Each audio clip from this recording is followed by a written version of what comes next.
Welcome to Module 1 of Precinct Chair Training for the Republican Party of Bexar County. Hello, and welcome to the Precinct Training for the Republican Party here in Bexar County. This is Alan Hamilton. I'm the Precinct Organizing Chair, and I look forward to going through the module training for our precinct chairs. I have put together a total of 6 modules. This is the first one, and let's get started. Thank you for taking the time to watch Module 1 of Precinct Chair Training. We do pray this will help you to become a great precinct chair. As you learned with the introduction, there is both a PDF version and an MP4 version for your review and study.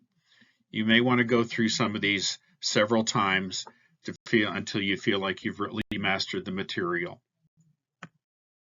On the website, you'll also find a folder called Handouts for Precinct Training. In there, you'll find some of the handouts mentioned in the modules. In Module 1, we have 2. The first is the vision sheet. And over time, your vision will grow and you will become more focused. Therefore, look it over frequently and update it as your vision sharpens. This is one of the most important things you can do to stay on course. The second is called Who Represents Me. Take some time to fill out the elected representatives who you vote for. Knowing who represents you will be very valuable information as you begin to get to know your elected representatives. In each of the modules, we'll take some time to look at one or more of the founding fathers. And we'll also take some time and look at the role that prayer played in the beginning and the continuing of our country. In Module 1, we'll look at Ben Franklin and the importance of prayer. I think you'll find that interesting, as most people consider him a deist. The power of an idea. We'll look at who are Republicans and what is a conservative. We'll take a look at Samuel Adams and the importance of vision. We'll look at the precinct chairman's handbook and our duties as precinct chairs. We'll look at where we have our greatest impact and who represents us. We'll also look at working with online resources and candidate research tools. And finally, we'll look at the precinct strategy on how we win elections. Many of us realize that we're in a spiritual battle. And if we're going to win a spiritual battle, we have to apply spiritual weapons. So let's not underestimate the importance and the power of prayer. Our founding fathers, and our founding mothers for that matter, are often portrayed as being deists. Well, deists do not believe in providence, that is, that God is involved in human events. They basically believe that God created the world. You could say that he just kind of wound it up. But now he stands back and lets things unwind without his help. As we go through these modules, you will come in contact with some of those who gave their lives to establish this great country. I believe you will come to the same conclusion. They believed their cause was just and a righteous cause in the eyes of Almighty God. Let us follow in their footsteps. I think you'll find this pretty interesting. This is wise Ben Franklin's motion for prayer, and this was at the Continental Congress because they were making very little progress towards writing a new constitution. Here's what he said. How has it happened, sir, that we have not hitherto once thought of humbly applying to the Father of Lights to illuminate our understandings? In the beginning of the contest with Great Britain, when we were sensible of danger, we had daily prayer in this room for divine protection. Our prayers, sir, were heard, and they were graciously answered. All of us who were engaged in the struggle must have observed frequent instances of a superintending providence in our favor. And have we now forgotten that great powerful friend? I have lived, sir, a long time. And the longer I live, the more convincing proofs I see of this truth, that God governs in the affairs of men. And if a sparrow cannot fall to the ground without his notice, Is it probable that an empire can rise without his aid?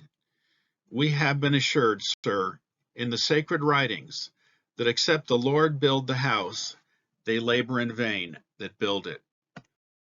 I firmly believe this, and I also believe that without his concurring aid, we shall succeed in this political building no better than the builders of Babel.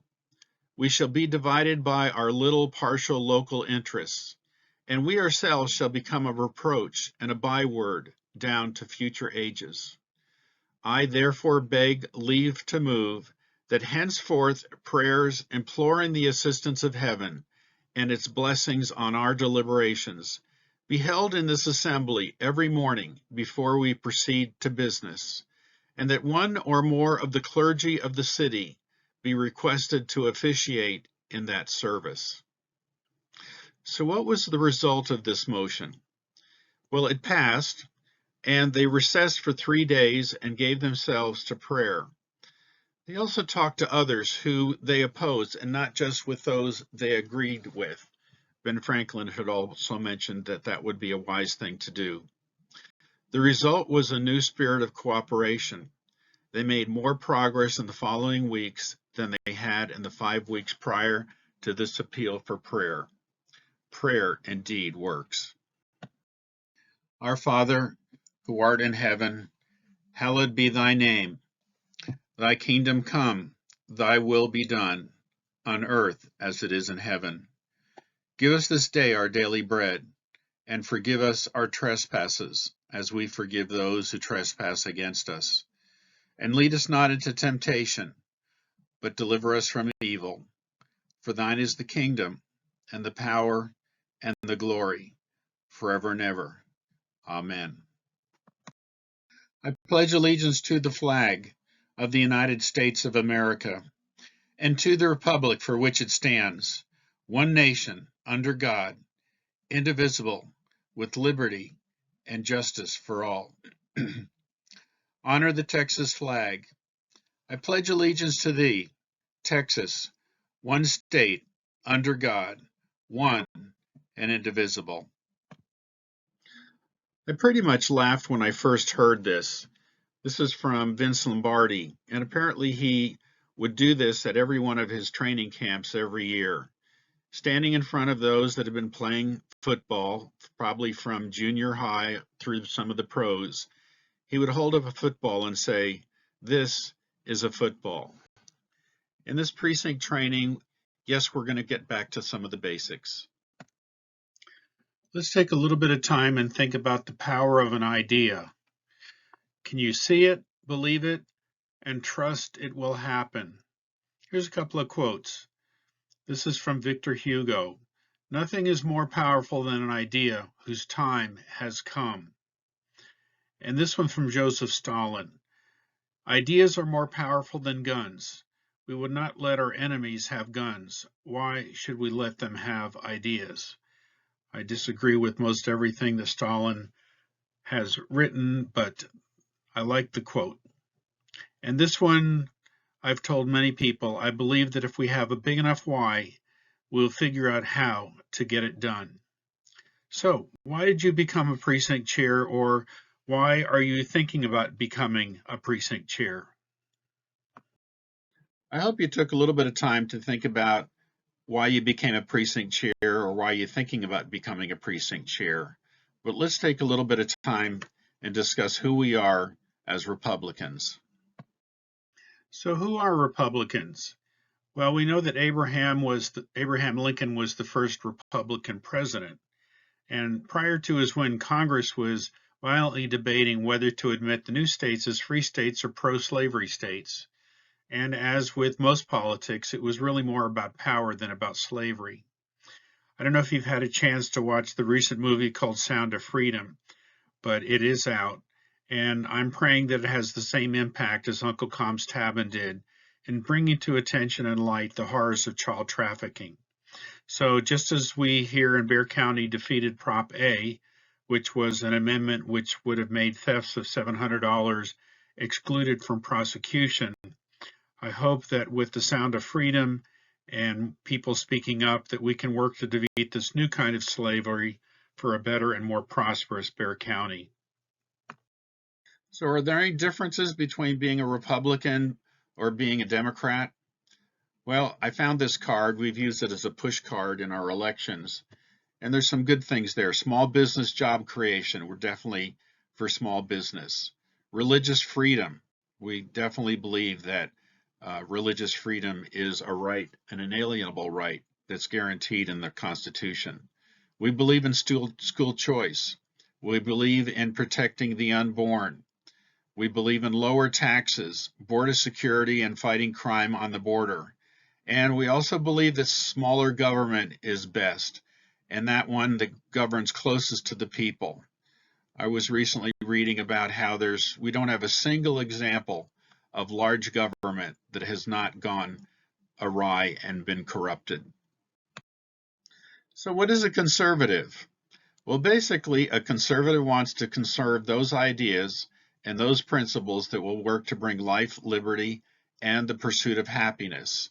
Sometimes we also will talk about the right to own property, and that was used by Locke and some other things instead of calling it the pursuit of happiness, which was Jefferson's phrase. And what is a progressive? We also could call them a socialist or a communist. Well, the progressive wants to get rid of the four olds. That would be old ideas, old customs, old culture, and old habits of mind.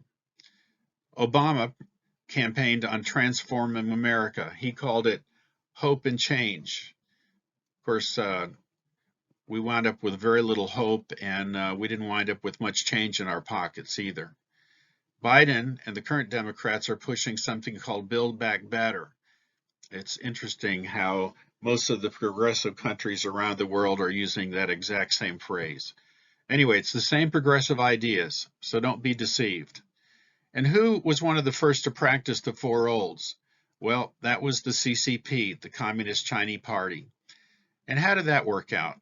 Well, we've heard that over 100 million were murdered, many of that through starvation, for getting rid of their old customs of agriculture. Let's take a little bit of time and look at the importance of vision. Let's take a minute and talk about Samuel Adams. The book that you see the picture of on the left is really, really wonderful. It's one of the best that I've seen if you'd like to learn more about who Samuel Adams was. John Adams called him the father of the Revolution, and he may be one of the least known of our founding fathers. Today, he's mostly known for a beer that's named after him. His family were maltsters. They grew malt, and malt is used in making beer. His father was a devout Puritan and a deacon of Old South Congregational Church. Samuel was proud of his Puritan roots and was known for being a decent, sunny, and tender person. He was also passionate. He seemed to know instinctively what righteous anger could do. It's said that he failed often in life and even wound up bankrupting the family business. However, in his 40s, he blossomed and was intensely disciplined and became a master of public opinion. He did most of this through extensive writings, and he was really good at using the newspapers to get his message to the people. He was one of the very first to envision that we needed to separate from the crown. And today he's also known for organizing the Boston Tea Party. The British governor of Boston, Thomas Hutchinson, said, "Samuel Adams is everywhere stirring up problems." So we've been talking about the importance of vision. Here's a couple of quotes. Proverbs 28:16, "Where there is no vision, the people perish." This is from an anonymous source on Facebook. Your vision will become clearer when you distance yourself from negativity. Wise words indeed. If you are working on something you really care about, you don't have to be pushed. The vision pulls you. Steve Jobs. And George Washington Carver said, "Where there is no vision, there is no hope." And Helen Keller had this quote, "The most pathetic person in the world is someone that has sight but no vision." I think she is uniquely qualified to say that.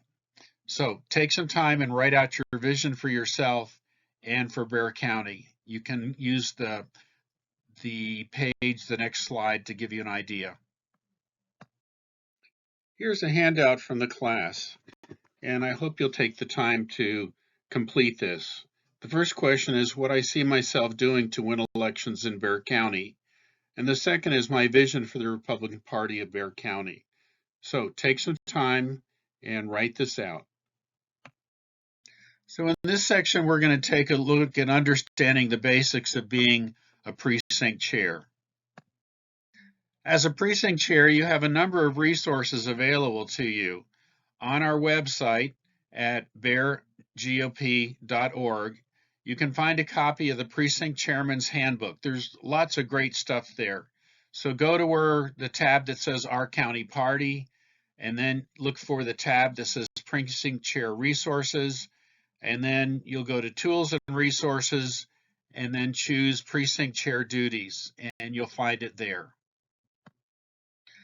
Much of what we're going to talk about involves good strategy and good planning. And so much of the training in these modules are gleaned from the information in the Precinct Chairman's Handbook. So be sure to download a copy for yourself. You can make a paper copy if you want and print it out. And become familiar with its contents. Refer back to it often because we don't have to reinvent the wheel. So why not study what others have done, and then we work to make it our own. So what are the duties of the precinct chair? Well, number one, we help promote and grow the Bexar County Party. And we work to elect Republican candidates to office so that we can maximize the Republican vote in your precinct. Have you ever thought about where we have our greatest impact? Well, obviously, those things closest to us are where we're going to have our greatest impact. So that would include in our precinct. So that's getting to know our neighbors. Then where do our kids go to school? We can be effective at local school board meetings and encourage people to run for those positions. Then a little less, we have city council elections. And again, that directly affects us. We should also look at electing good county judges and county commissioners.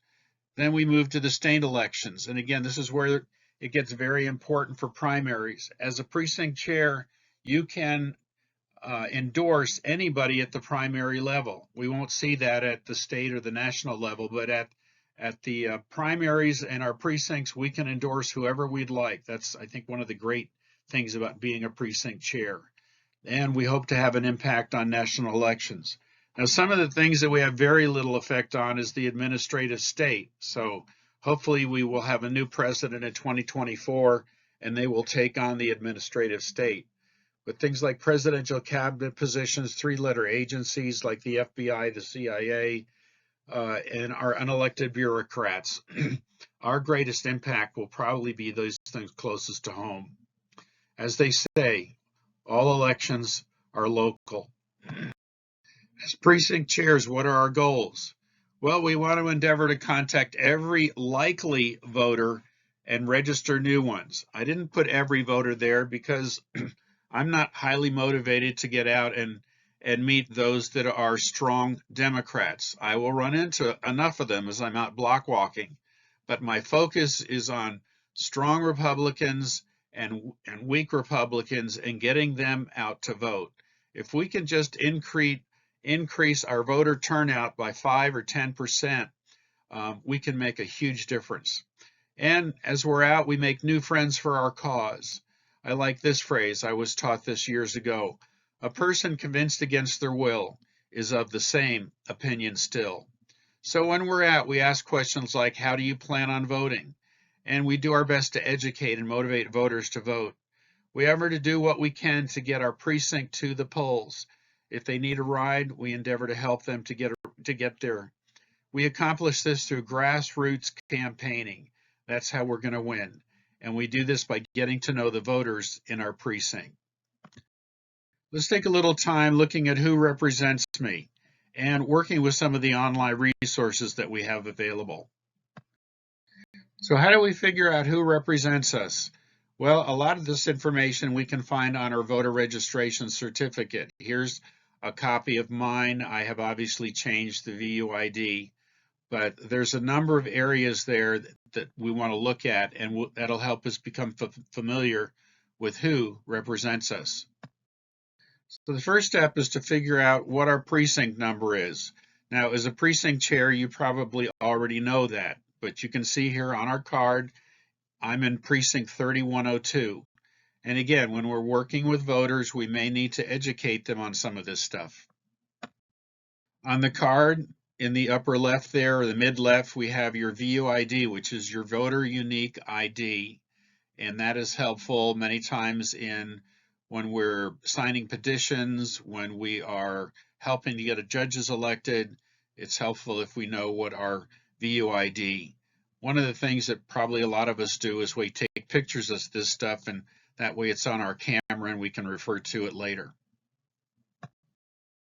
Then we have this section, which I've got kind of an ellipse around, and that's got 8 areas that describe the people that vote for us. So we've got your U.S. rep, you've got your state senator, your state rep, your county commission, your JP, which is going to be the same as your county commission, then what school district you're in, what city council position represents you, and the Alamo City College District is the last one.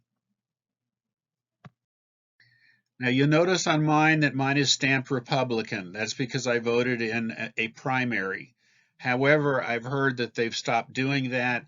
They may just have, when you go in, a printout that says Democrat or Republican, and you just point to it and then they give you that. But I guess in the old days, they would stamp your registration. So let's take a look at our precincts. Now, this is precinct 3102. This is the precinct that I oversee. And I took a little bit of time, and if you'll notice, there are 11 precincts that surround my precinct. And by going to the Bear GOP, I was able to look up who are the people that represent those areas. And I was also able to determine if any of them were vacant. So you'll notice the one up in the north right corner, just to the right of Alyssa Chan, there's a vacancy. And then down at the bottom, there's 2 that would be along Bitters Road, 3119 and 3079. Those 2 are also vacant, and I'm working to fill those in. And filling in those is something that we call adopting a precinct. We'll talk about more of that later. So how do we research the officials who represent me? And again, you may want to do some of this. You may know a lot of this already, but it's just good to get to know who your elected officials are, maybe jot down phone numbers, emails, any other information. So for our Republican elected candidates, we can find a lot of those at beargop.org. And you click on our county party and then select Republican elected officials. And then for others, you can go to voter resources, click on who represents me. I believe that takes you over to the county elections website, and you can find some information there. And I like this quote by Zig Ziglar: "Success is where opportunity meets preparation." So let's take some time and research who our elected officials are, and that way we'll be better prepared and ready for opportunity. So here's a handout that I present if you take the module training in person, and this will give you plenty of places to write down who represents you, and then see if you can figure out, like, when do they come up for re-election. Doesn't hurt at all to get to know who your elected officials are. I also wanted to spend a little time talking to you about how to do candidate research. And as you learn to do more of this, then you can also use this to be able to educate the voters in your area. So again, a good place to start is at our Bear County website, which is beargop.org. And again, select Republican elected officials. Check on the website, become familiar with their history. You can find out contact information, see what committee assignments they're on. Try to figure out if they are a chair or a vice chair. This is especially true at the state level. And determine when they were first elected. Finally, I like to see when they come up for re-election. And you can also use all of this as a great prayer list. So I have found 4 sites that can help you in doing research on your elected officials. The first one is ivoterguide.com, and they even have what would I call that? There's a gauge that goes from conservative all the way over to liberal, and that's kind of fun. The next one is texasscorecard.com. Great website, lots of good articles, good videos. Again, you would go to Tools and Directory of Officials, and then click on View More, and that'll take you to another part of their website called Transparency USA, which is really great for figuring out who's been funding the candidates and where they're spending their money. Number 3 is a newer one called Grassroots America. It's at grassrootspriority.com, and they've done a lot of work on figuring out voting records, grading, and comparisons. I was able to pull up like 2 candidates and then do a voting comparison between the 2 of them. I thought that was really neat. And the last one is ballotpedia.org, and a number of the candidates have filled out a questionnaire, and that'll give you a lot of information on their background and what's important to them. So this is a slide about Transparency USA, and that would be on Texas Scorecard. And as I think I mentioned, who's been funding their election or re-election, and who may be influencing the way they vote, know who they hold accountable, and finally, who are they influencing to vote a certain way. A lot of the information on Dade Feeling from the state speaker's race and his campaign or his impeachment of Ken Paxton, a lot of that was able to be found at Transparency USA. So it's a great site. So how do we win elections? Well, I'm still pretty new at this. This is what caught my attention in 2021 and encouraged me to get involved. I never really had much desire to be the mayor or city council person. I saw myself as a support. And when I saw this in 2021, I said, okay, I think I can do that. And that was about being a precinct chair. I was so green, I didn't even know what a precinct chair was. But I wanted to do something, but I didn't know what to do. And as you're out block walking, you'll find a lot of people in these categories too. I wanted to make a difference in my community, and I wanted to be able to get to know my neighbors better. I wanted to see Bexar County become more patriotic and conservative. So here's what got me started. So I was listening to The War Worm with Steve Bannon, and you can find that at Real America's Voice. And Dan Schultz came on as a guest, and he did about a 2 or 3 minute deal on something he called the Precinct Strategy. So I went to precinctstrategy.com, did some research, and that's what really inspired me to get involved. I believe he's in the Phoenix, Arizona area. I'm kind of wondering why he's got some skis in the back, but anyway, I've never asked him that. So this is how we win election. It's called the Precinct Strategy. What is it? The Precinct Strategy is grassroots effort, and it's a way that we can make the Republican Party more conservative and win elections. And again, that's their website, precinctstrategy.com. And in the next couple of slides, I'll show you how this works. So when I was listening to Dan Schultz, he mentioned that over half of the precincts across the country are vacant. So how does that size up in Bexar County? Well, to my surprise, we're actually worse than that. There are 740 precincts in San Antonio, and at the time, only 240 were filled. I think we're now up to close to 250. Anyway, that's a little better than 30%. That's terrible. I think we can do a lot better. So if we can work to fill those vacancies with conservative patriot Americans that will get out and meet their neighbors and help to increase the voting record in our precincts, we can really transform Bexar County. So here's a little chart. Again, it shows 70% that are vacant. And another thing he talked about is we sometimes have conflict in the Republican Party. And we see that here in Bexar County also. So of the 30% that is filled, we have about 15% that are conservatives and patriots. Then we have another 15%, which are what we call moderates. And those are ones that often will not vote with the Democrats. I'm sorry, they will not vote with the Republicans on either social issues or fiscal issues.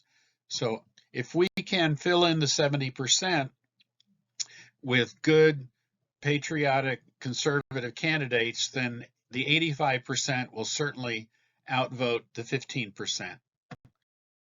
So my first immediate goal is to see if we can fill up the 70%. So that would mean adding about 280 precinct chairs to what we currently have in Bexar County.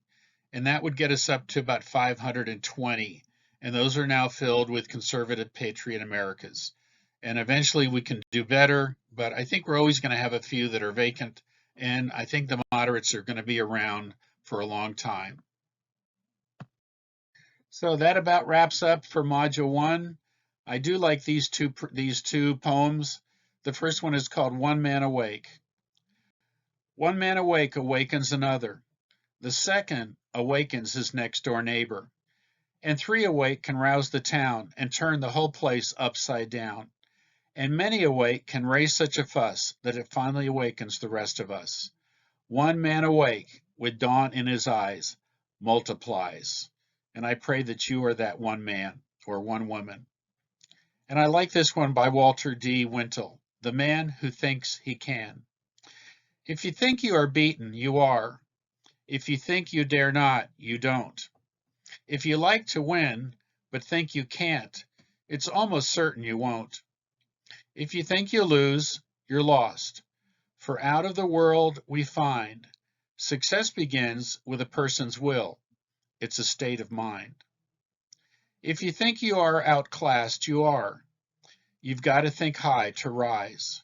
You've got to be sure of yourself before you can ever win a prize. Life's battles don't always go to the stronger or faster man, but sooner or later, the man who wins is the man who thinks they can. So thank you for taking time, and this completes Module 1, and go on to watch Module 2, and that'll be coming up shortly. God bless.